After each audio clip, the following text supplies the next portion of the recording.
Infatti noi quello che chiediamo è che qui a Galleria San Carlo si parta garantendo controllo, presidio, perché il controllo e il presidio come zona rossa hanno funzionato in stazione e quindi questo combinato disposto può essere replicato in zone urgenti come qui, come l'Arcello. Accanto a questo, pulizia ovviamente delle aree prospicienti sono assolutamente necessarie. La zona rossa ha funzionato, va estesa anche ad aree come la Galleria San Carlo in Arcella.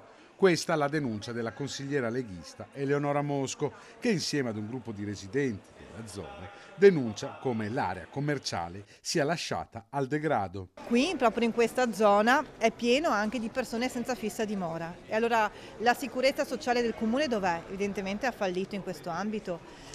Poi ci sono bivacchi, c'è incuria, c'è degrado, c'è sporcizia. Anche su questo il comune può fare la sua parte. Purtroppo questi sbandati, questa gente che non ha niente, dove va a fare le proprie cose? Dove trova lo spazio?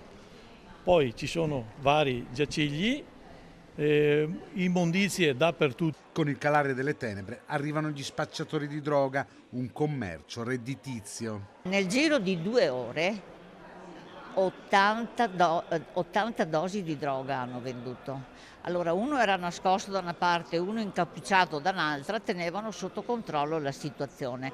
Nel giro di 2 ore hanno spazzato 80 dosi di droga. Soprattutto gli orari serali sono sempre quelli un pochino più pericolosi, poi magari può anche non succedere niente, però la percezione è quella appunto della paura e questo in un paese civile non dovrebbe accadere. Le commesse di Galleria San Carlo negli orari serali hanno paura a rientrare a casa da sole.